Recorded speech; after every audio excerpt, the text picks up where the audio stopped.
السلام علیکم۔ آج کی میری یہ ویڈیو ایک بدقسمت عورت کی زندگی کی داستان ہے۔ اس سے پہلے میرے YouTube channel Urdu centre plus کو سبسکرائب کر کے بیل نوٹیفیکیشن کو آن کر دیں تاکہ آپ میری تمام اپڈیٹ سے آگاہ رہیں۔ آپ میری ویڈیوز کو زیادہ سے زیادہ شیئر کر کے کار خیر میں شامل ہو سکتے ہیں۔ سوچتی ہوں اپنی داستان کہاں سے بیان کروں، مڑ کر دیکھتی ہوں تو یادوں کی ایک لمبی قطار نظر آتی ہے، جیسے تھکی ہوئی کونجیں اپنے پروں میں چونچیں چھپائے اداس کھڑی ہوں۔ افسوس، زندگی کی ریل گاڑی اس خوبصورت دنیا کے حسین مناظر کے درمیان اس تیزی سے گزرتی چلی گئی کہ بہت سے دلکش نظارے نظروں میں سمانے بھی نہیں پائے اور کسی مقام پر ذرا دیر ٹھہرنے کا موقع ہی نہیں ملا۔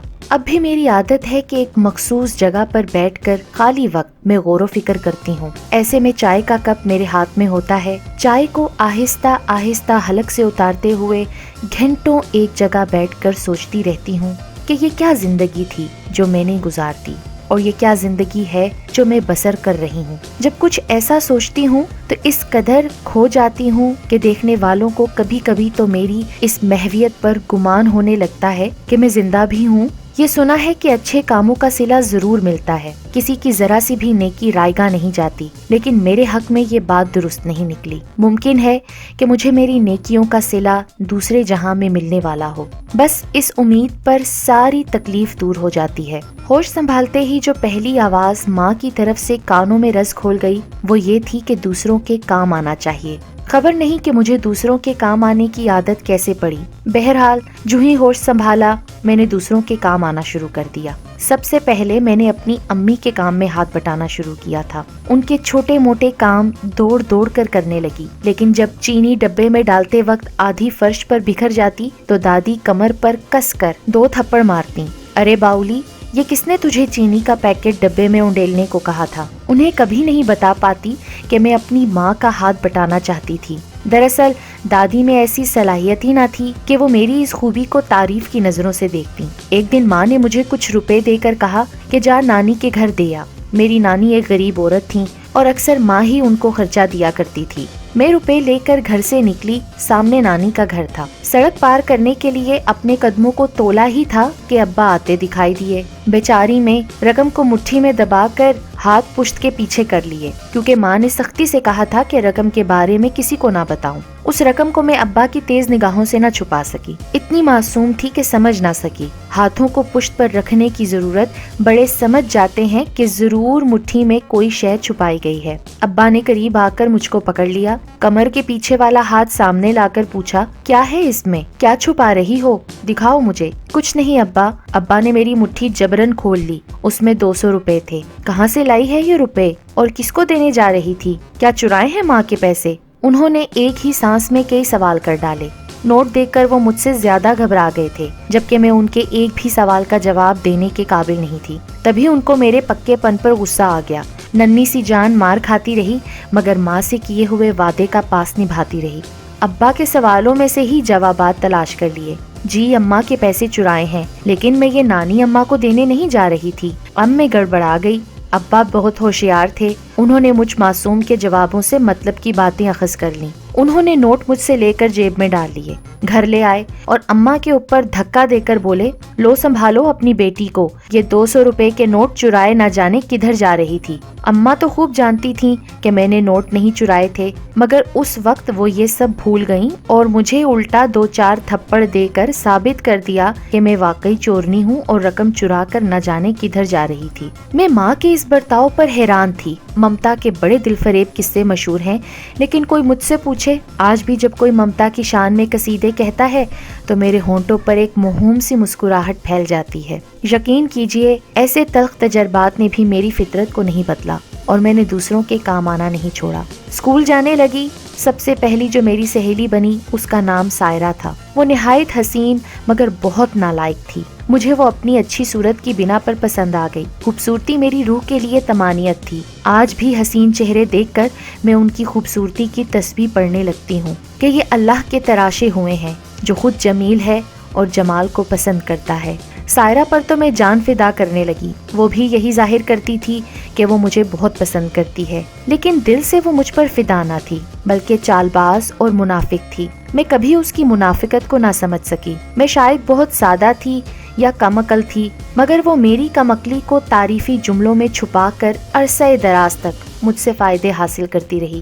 وہ مجھے یہ کہہ کر خوش کر دیتی تھی کہ تم بڑی اعلیٰ ظرف ہو، بڑی سچی ہو۔ وہ ہر ایک سے میرے سامنے کہتی یہ بڑی معصوم ہے، اور اپنے لیے اس کے منہ سے یہ فکریں سن کر میں مدہوش ہو جاتی تھی۔ تمام سوالات میں حل کرتی، وہ نقل کر لیتی، میں مضمون تیار کرتی، اس کو پڑھوا دیتی، میری محنت کے نمبر اسے مل جاتے۔ اگر میں اول پوزیشن لے لیتی تو وہ صدمے سے بے ہوش ہو جاتی، اور میں سالانہ امتحان میں اسے نقل کروانے کے چکر میں اول پوزیشن سے ہاتھ دھو لیتی۔ بعد میں اسی سائرہ نے میرا جیون تباہ کر دیا۔ میری شادی ہو گئی تو دوستی نبھانے کو یہ میرے گھر آنے لگی۔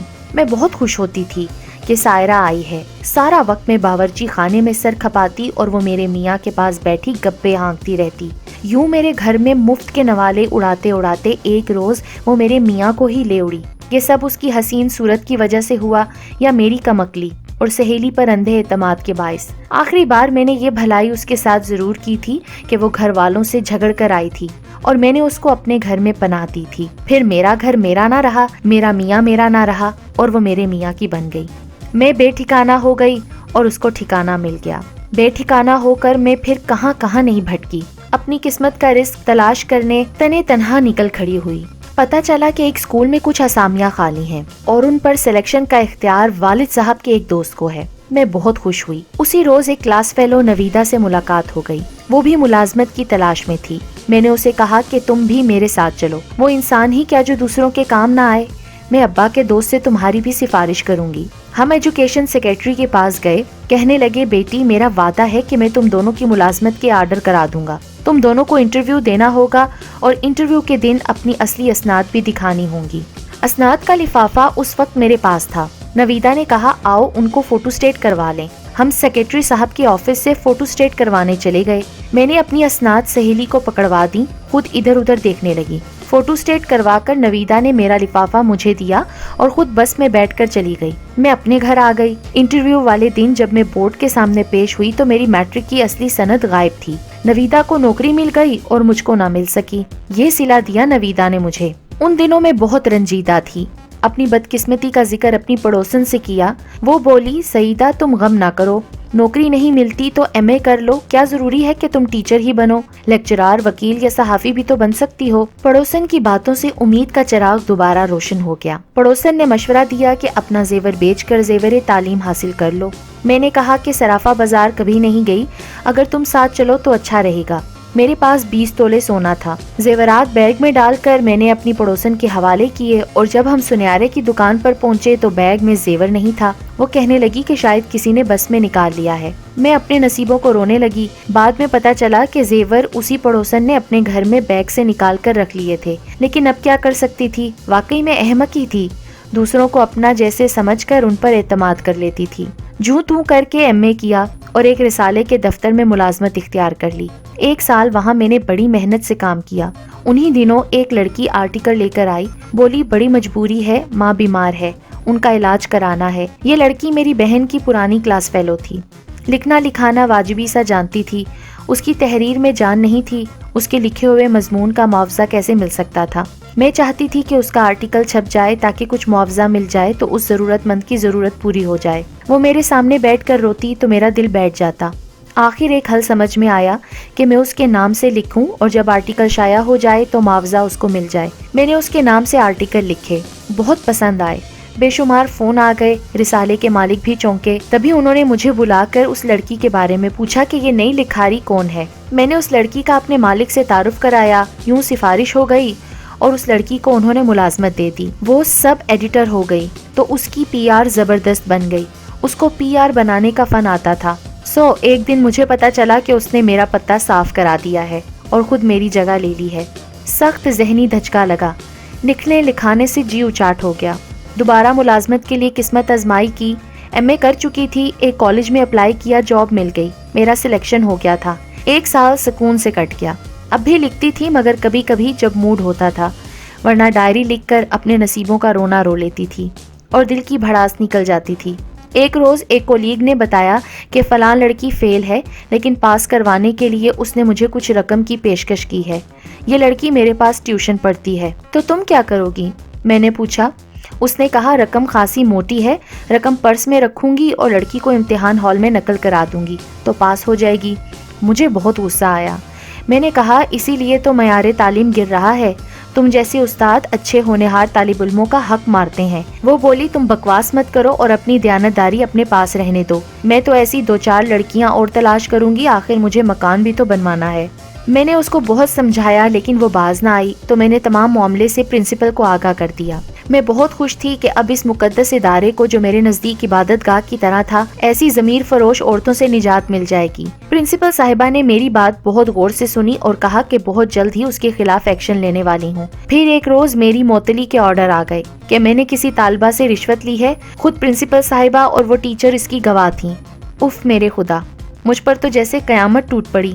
دراصل پرنسپل صاحبہ بھی اس لڑکی کے ساتھ دولت سمیٹنے میں شامل تھیں۔ میرے ضمیر نے بھی گوارا نہ کیا کہ میں ایسے تعلیمی ادارے کی رکن رہوں کہ جہاں بچوں کو دولت لے کر نقل کرائی جاتی تھی اور محنتی بچوں کو اس لیے پیچھے رکھا جاتا تھا کہ وہ غریب والدین کے بچے تھے۔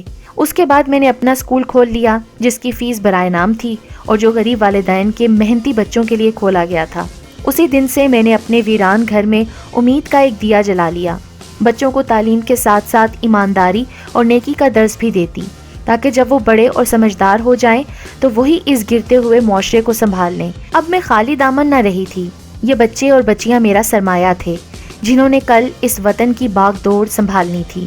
مجھ پر یہ ذمہ داری تھی کہ ان کے ذہنوں کو صحیح سمت میں چلانا تھا، ان کو بددیانتی اور تخریب کاری سے بچا کر دیانت کے رستے پر لے جانا تھا۔ جب یہ بچے پڑھنے میرے گھر آتے ہیں تو میرا آنگن ان ننھے منھے جگنوں سے جگمگا اٹھتا ہے، لیکن جب چھٹی کے بعد میں اکیلی ہو جاتی ہوں تو ہو کا عالم ہو جاتا ہے اور قبرستان جیسی خاموشی چھا جاتی ہے۔